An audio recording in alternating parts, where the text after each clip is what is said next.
And we're live. Welcome everyone. Hi, hope you've been well. Today we're going to talk about systems thinking. But before that, I gotta let you know something. I had COVID last week and I'm still recovering, so my brain is not back to 100% capacity. I may not be, very well articulate or talk. I may not be my usual self today, but let's see how it goes. We're gonna push through. So, it's interesting. I had COVID last week, but then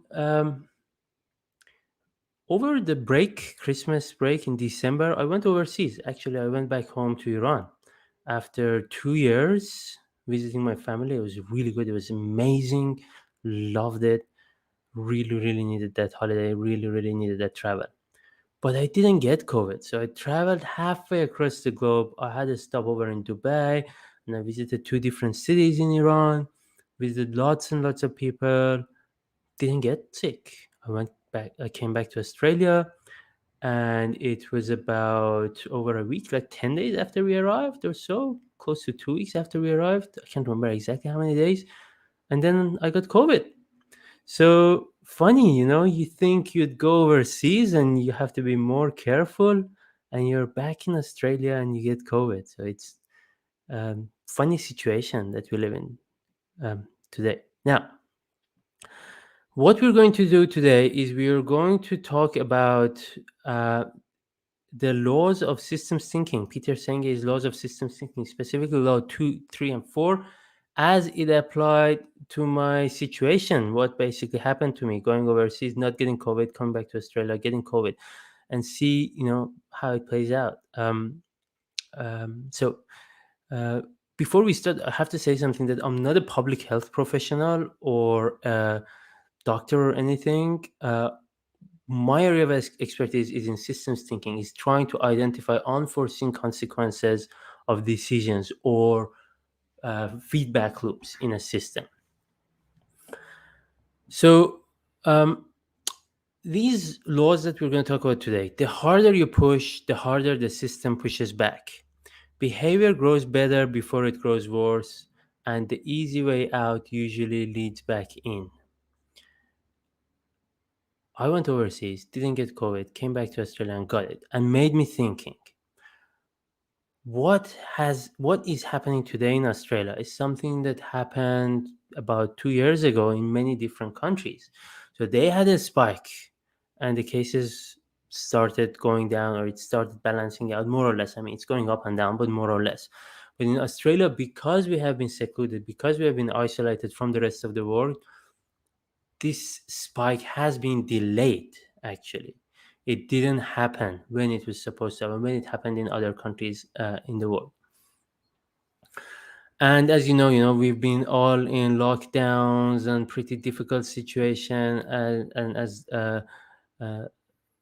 some comedians put it, it's very funny. I better let you look at the clip for yourself. Is here Russell Brand talking about it. It's a short 10-second, 2-second clip. I'll play it for you now. And Australia is basically a prison colony again. So what? Yeah, so basically he's making fun of us, saying we're a prison colony again. And yeah, to some extent we were in the past 2 years.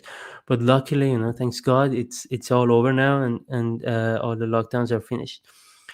But when I went back to Iran, what happened there was that you see, life is still going on. Things are still normal. People are still going out.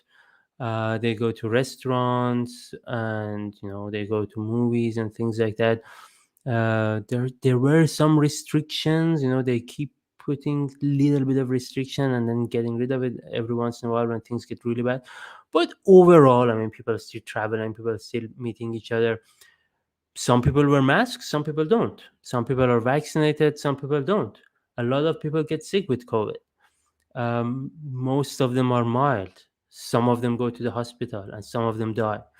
There are some really good people we lost, some famous people, some artists and musicians, especially older ones that we lost to COVID over in Iran in the past 2 years.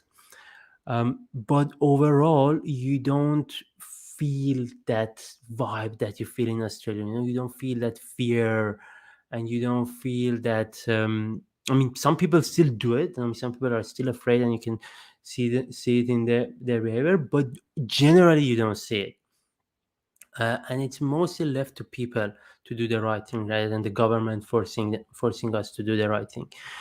Um, and so it's a system that is unregulated. Now, coming back to our slides, um, the harder you push, the harder the system pushes back. Australia didn't try to manage COVID. Australia tried to control it.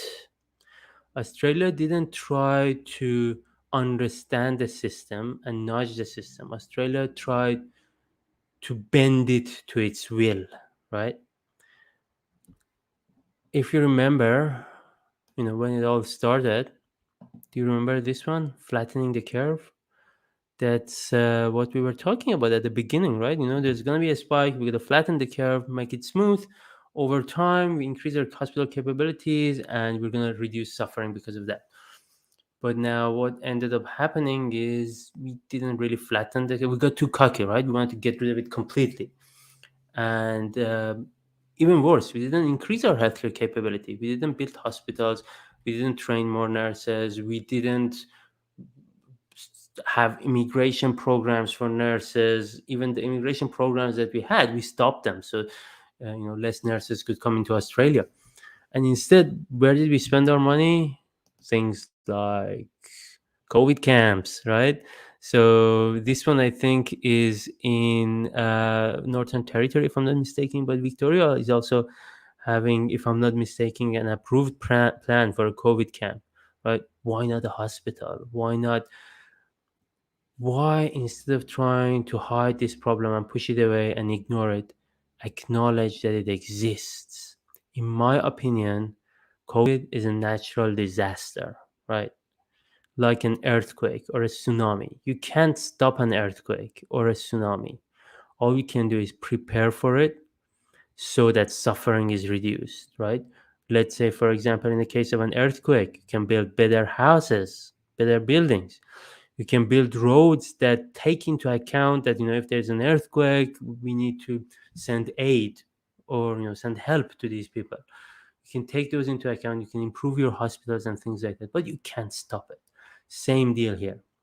Now, what makes me happy is it sounds like the Australian government has realized this, and we are not going through lockdowns, and we are we are working with the system instead of against it. So what we have to do, we shouldn't push against the system, right? We shouldn't push hard, because the system is going to push back hard. We wanted to stop COVID. Now it's here, and it's probably one of the worst countries in the world at the moment in terms of spreading. Remember, I went overseas for a month, met a lot of people, went out, eat out, go to parties and things like that, traveled, didn't get COVID, came back to Australia, pretty much didn't see anyone, didn't go out much. I was mostly at home. I mean, the first week we were in isolation because of uh, traveling back. Only few days that we left out, we picked it up, right? So the harder you push, the harder the system is going to push back. Behavior grows better before it grows worse. So it grew better in the last few years. COVID numbers dropped. Now it's spiking. And the easy way out, quarantine. We are an island. Let's stop everyone. We're not going to let anyone in.